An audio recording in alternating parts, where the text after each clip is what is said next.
everyone.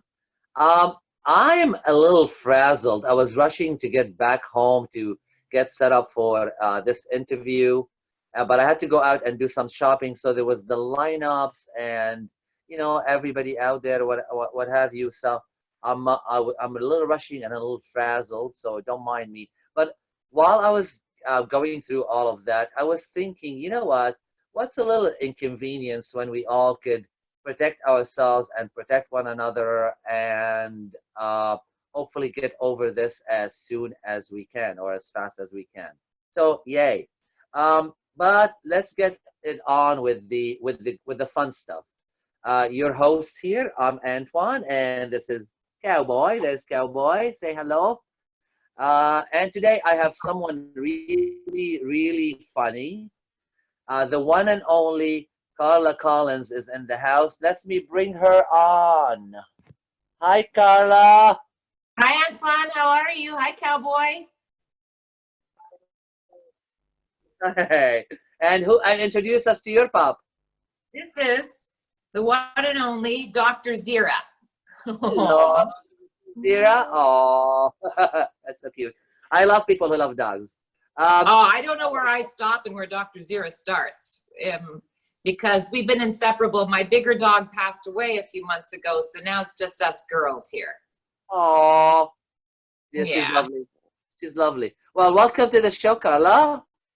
Thank you. Thanks for having me on. I haven't been yet. I know we've done a couple of print interviews, but I have never had a chance to have you on. So why don't you start with we know Carla Collins, the comedian. Why don't you start with giving us a little bit about Carla Collins? Introduce us to Carla Collins. Born, raised, that sort of thing. Oh my goodness, that just makes me want to make stuff up. Well, yes, I'm an alien, so I can explain to everyone what exactly is going on right now. We're taking over. Don't be alarmed. Close to that, I'm from Sault Ste. Marie, Ontario, small town up north, where my aunts still run the Joan of Arc bingo. And so, grew up in a series of small towns. I went to high school in Guelph and then went to school, university in London, London, Ontario, and France, a place called Besançon, France. Oh, wow. Very close to my family. Unfortunately, I'm now an orphan. My mom passed away. She was pretty much she was my hero and my soulmate and my best friend. So I do an entire show about her. And even when I do my shows weekly, we always have a moment where I do a joke about mom or something she might have said. I have a brother who lives in New Zealand, and we've called each other pals since birth. We're very close. I love dogs more than people.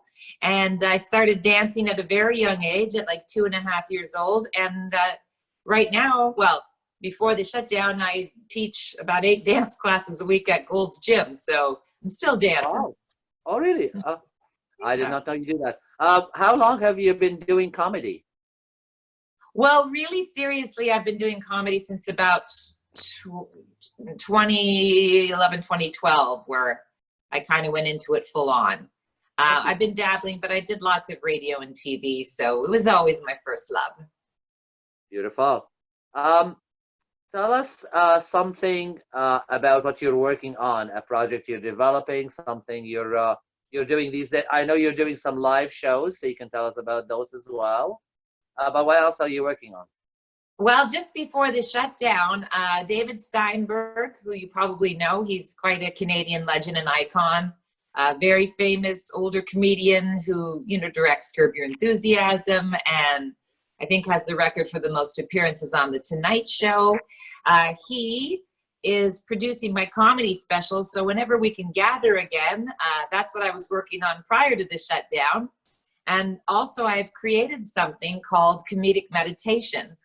And this is my baby, where I basically do 20 or 30 minutes of comedy, and then I take everyone through an authentic guided meditation, because it kind of uses up my 3 LinkedIn special skills. I do voiceover work, I do comedy, and I can tell a good story. So when this all happened with the shutdown, I started offering, I do one-on-one private sessions and Zoom meetings. And so that's gotten me a lot of press, and NBC came and covered it. And I just love it. I think everybody needs to laugh and relax right now. So That sounds brilliant. How could one find information about that?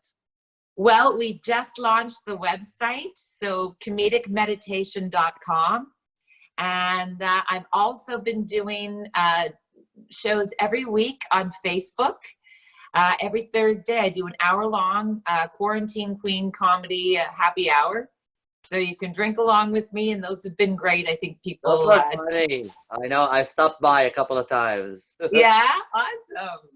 I even have, and I have what I think is the ultimate drag queen isolation name, Antoine. I'm Pandemic.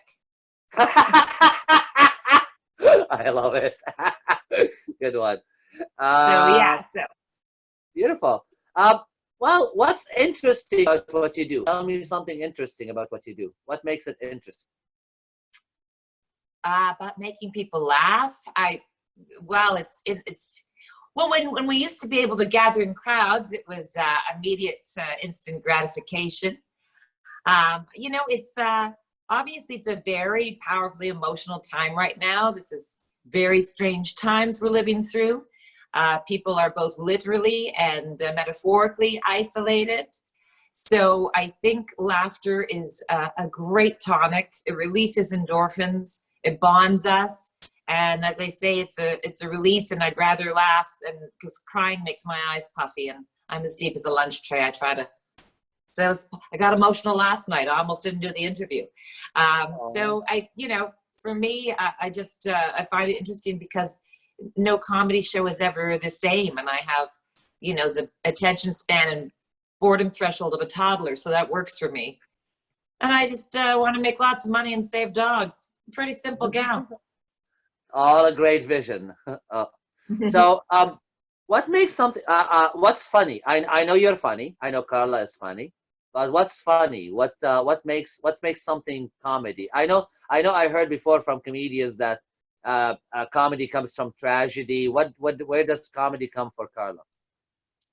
Well, for me, it comes from a pretty truthful place. Maybe just because I'm a lazy writer, but I think comedy, first of all, it's hot. I just tell stories. I'm a chat monster. My comedy's very tantric. Okay.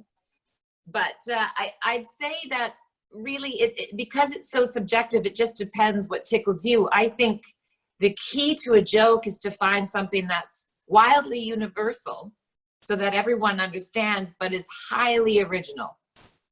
Okay. So Beautifully said. you maybe stumble upon something and you think, well, no one else does this. You know, like last night on the show, I was talking about how everyone's having like really wacky dreams. Like, you know, Guy Fieri pulling up on a scooter dressed like a slutty Bavarian and skid tight lederhosen while I'm naked in a Whole Foods parking lot, river dancing. You know, and apparently everyone's been having bizarre dreams during this shutdown. So to me, and again, I really like dark humor because it's slimming. And as you were mentioning, not just because, you know, if we're talking to death or this pandemic or fear, if you shine light on it and laugh at it, I think it takes its power away. I agree. I actually agree. You have to laugh at things. Sometimes, Yeah. you know, the world is full of observations around us, and if we can drive the comedy out of that, then fantastic. That's what makes your job is something we need. I think, and personally, my philosophy is there's nothing that's too taboo. And it's just, if you can make an intelligent joke. I just don't like cheap jokes. You know, the fat jokes are making the audience feel bad. Like I always say, I don't think the audience should need a rape kit when they leave a comedy club. They should feel uplifted. So that's my own personal comedy philosophy. I don't think it needs to be mean. Nice. Tell me something insightful about life.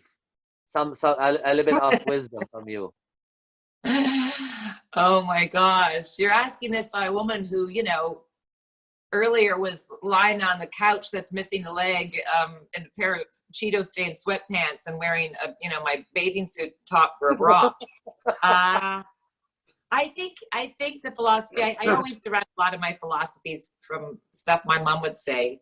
And I think that the biggest key is with dating and with comedy, and I think with life, the key is not to try so hard, to be, to try too hard to please, to want everyone to like you. And then the magic is the minute you stop doing that, most people do like you and things work out.